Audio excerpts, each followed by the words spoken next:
The first rule of buying a new car is to remember it's not an investment because they depreciate like crazy. I mean, when you drive that brand spanking new whip off the lot, it will instantly lose 15 to 20% of its value.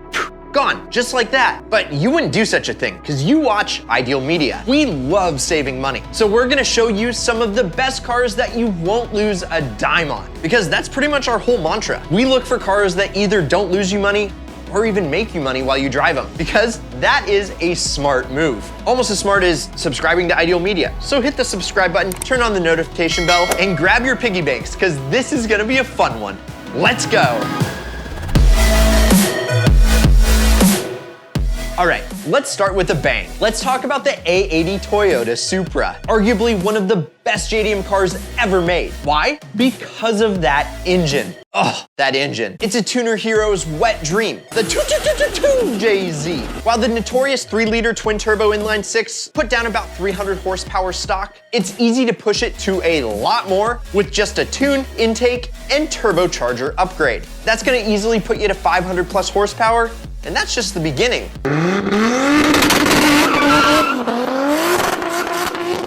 The song the 2JZ sings is just too good to be true. JDM fanboys and collectors alike are all getting in on this. And that's because the Supra is cracking necks, roasting tires, and having everyone on the street asking, "Is that a Supra?" Yeah, they're sick. And their prices are really starting to reflect that. And that's been happening for, well, the last 5 or so years, with pristine examples catching well over 6 figures at auction. Plus, it seems like all you guys love the A80. In the comment section of pretty much any tuner car video that we've ever made, it's like, Brad, a Supra could totally knock anything on this list. And I agree, but you gotta be able to afford one, which I can on this YouTube salary. But the way that they're going up in value, you can almost not afford to not buy one. So if you're ready to dance with the 2J, I found this pretty clean silver Mark IV for just $48,000. It's a decent price, and in 5 years, it might be worth double that.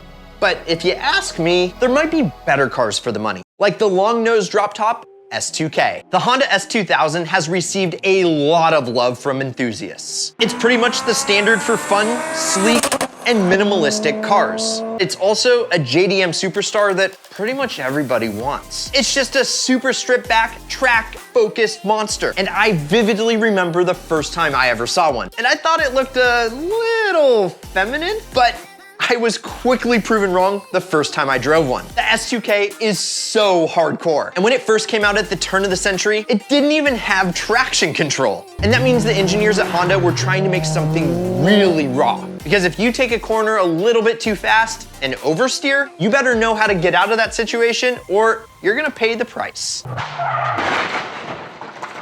That little 2-liter VTEC that could was otherworldly. It revved to 9,000 RPMs.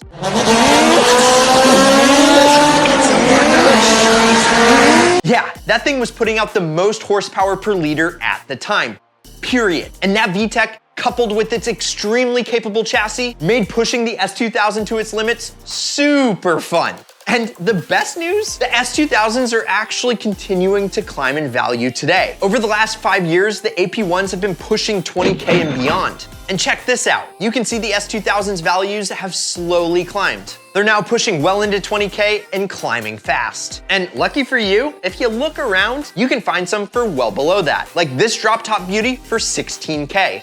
And if you use the Ideal Car Strategies, which works perfectly with every car on this list, you could pay a lot less. And a quick tip, S2000s are marked up around the summertime, which is what I call seasonal depreciation. Because in the winter months, they'll go down in price, guaranteed. What do they say? Top down, price up? Well, in the winter, the top is up, so the price goes down. One of the many tricks that I teach you so you can get your ideal price. And since we're in the ballpark of JDM superstars that you won't lose any money on, it'd be foolish for me not to mention the FD RX-7. It is one of the most beautifully penned sports cars that has a cult-like following. And I guess you could blame the popular anime series Initial D, but many have made several iconic appearances in Formula Drift. And I mean, seriously, look at those curves. And it's not just a looker, because it has that one thing that every car from the 90s should have: pop up and down headlights. It really is the perfect JDM car. And to complete this legendary package, the RX-7 is gifted a distinctive twin-turbo rotary engine. Yeah, the Holy Dorito engine.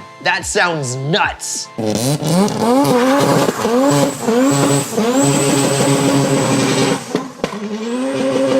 Sheesh. While the engine is powerful, it's also pretty unreliable. So if you don't keep up with maintenance, it can go kaboom. And I've seen these stranded at Cars and Coffee once or thrice. But hey, at least it looks amazing while it's out of commission. Although, that doesn't sound very fun. But this car, it is fun. It's light, it's powerful, it has rear-wheel drive, and it is iconic. What more could you ask for? And because of the lucrative demand for high-quality FDs, they're becoming more and more valuable every single day. And you could grab a triangle-powered monster like this one for $26K and enjoy it for years without losing a dime. Yeah, you heard that right. A JDM icon for new Camry money? I know which one I would get. How about you? Well, you might have to think about your answer for a second because we all know what is always the answer. Yeah, the Mazda Miata. But why is it always the answer? Well, it's actually pretty simple. Everybody loves them. From hardcore enthusiasts to hairdressers. It's like a haircut that looks good on just about anyone. And if anyone ever badmouths them and says they're cute, well, that's because it has a nimble body and it's super lightweight. And if someone rags on it for not having enough power, well, they may be right, but it is a momentum car, and that naturally aspirated 4-cylinder is extremely reliable. And here's the thing, that little roadster creates a really fun and rewarding driving experience. And unless you've been living under a rock, you've probably seen one of these because they are everywhere. Like, I go to a grocery store, Miata.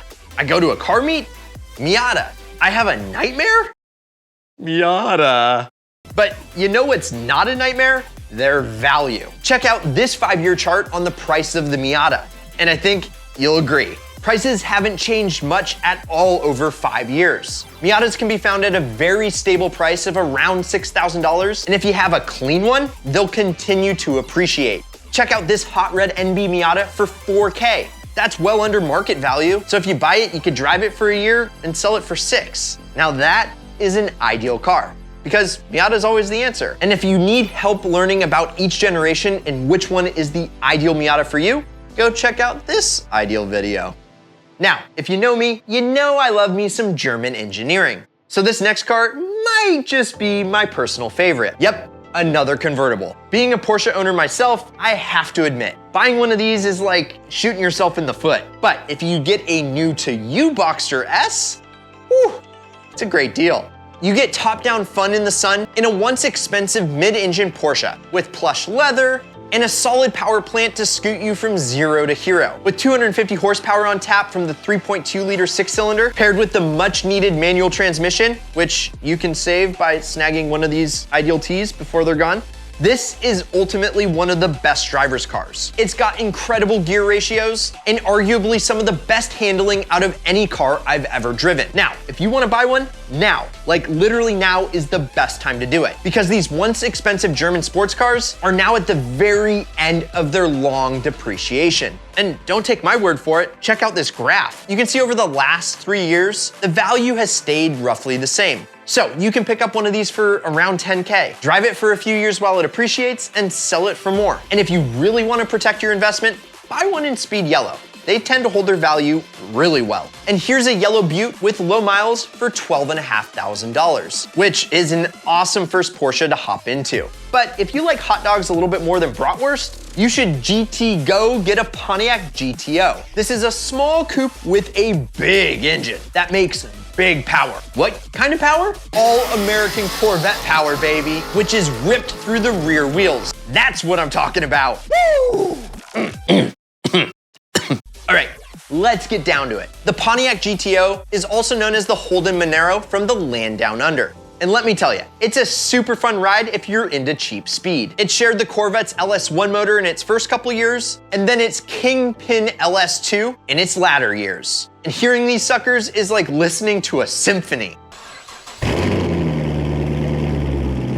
Yeah, that mean growl V8, it makes me smile. Straight line speed, yeah, is no question. However, one place that it doesn't do so well is its handling. Yeah, when you're pushing this thing to its limits, it can get a little loosey-goosey. But hey, I don't call them flaws, I call them character. And here's the deets. The GTO's values have been pretty stable over the last few years. If you want to buy one that has the best chance at keeping its value, I found this yellow manual transmission one for $12.4K. So once you're done shredding tires in this thing, list it and you won't lose a dime. And it really is a great value for the speed that you're getting. And we all know a supercharger is just a phone call away. And that will make upwards of 700 horsepower, which will make the GTO GT go.